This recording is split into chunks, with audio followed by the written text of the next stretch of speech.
the University of the Philippines, led by the College of Architecture and the Escuela Taller de Filipinas Foundation, together they identified the need for a framework or the regular practice of preventive maintenance, especially when we are talking about built heritage.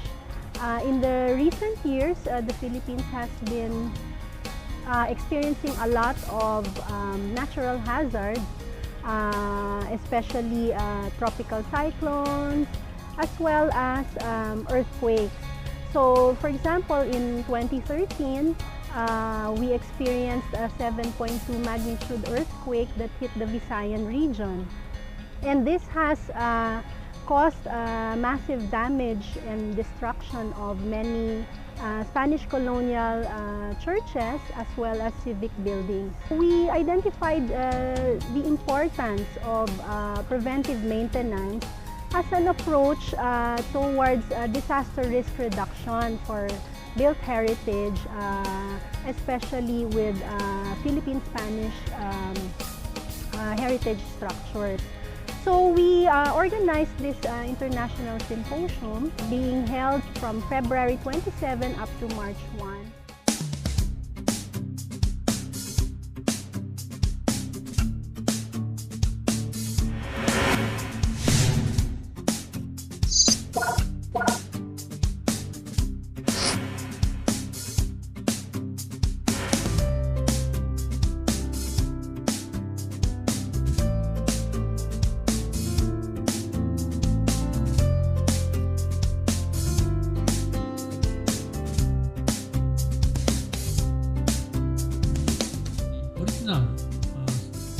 Our church, the columns are made of stone, but replaced by the, as you can see here, reinforced concrete. Our church here, and they surrounded by the pole for evaluation of the safety of such massive stone masonry structure on the soft soil. San Agustin, built in the last years of the 16th century and early years of the 17th century, about 1610. The Santo Domingo Church, it was just inaugurated in 1862. Less than a year later, the earthquake struck and it collapsed. It was rebuilt in the neo-Gothic style. It survived the 1880 earthquake. Do elaborate documentation and do it in a way that can be accessed and understandable by later generations. Because furthermore of the material legacy, this is the only one you can see, but it's there. And it's crucial to let the others understand what you've made, not to be criticized, but to learn from your trial and error. Pero siempre, incluso cuando no tenemos recursos, tenemos una posibilidad que es la de observar.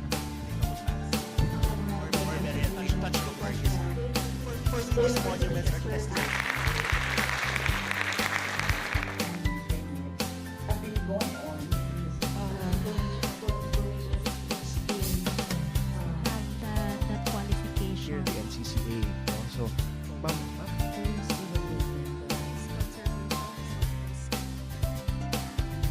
During the International Symposium, that started last Monday. So that's the general objective, if I may repeat that, to develop a program for the conservation maintenance of Paco Park.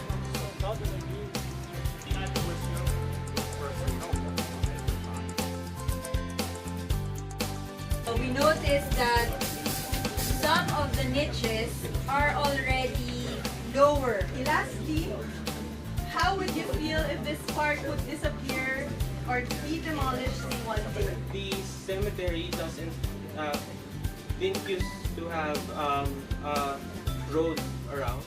Churches like Malate, the church in Malate.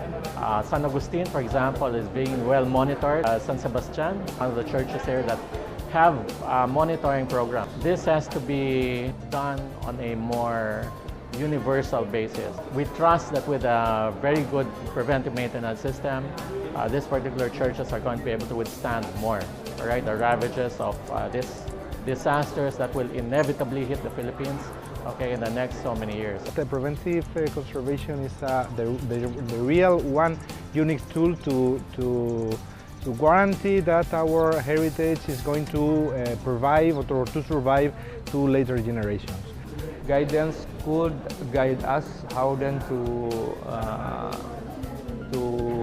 identify who should be involved in maintenance issue, for how long, and how then to bring all of stakeholders, let's say communities, private sector, government, or even funding agencies. The restoration is like the major surgery, but if you exercised and you ate well, you wouldn't need that surgery, no? I would caution though that it would be the right kind of maintenance. What I do as a conservator is when I visit buildings 100 or 200 years after they're constructed, and I try and figure out what went wrong.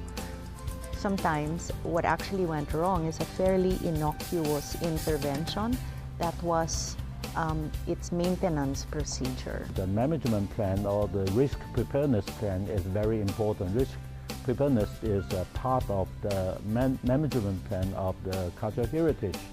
But the most important is to make a management plan which you can understand and which you can do it.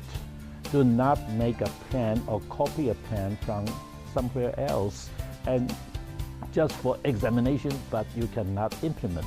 We have several laws on heritage and laws on disaster risk reduction and management, but there are really no models yet on how heritage can be incorporated in local plans or even a national framework and strategy for heritage. So this is really very timely considering the kind of country we live in.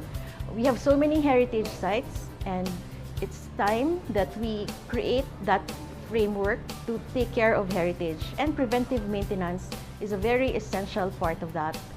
We are trying to bring Filipino people our expertise, our learning, our mistakes, and to help you to learn from our experience. And I think it's a very good opportunity also for us to learn from for your tryings or for your eager to improve in this project of preventive conservation.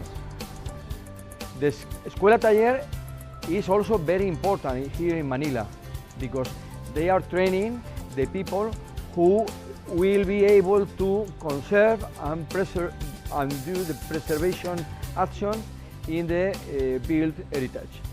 The heart is the community, the awareness monument, not only for the tourists, but to be in the heart of the community.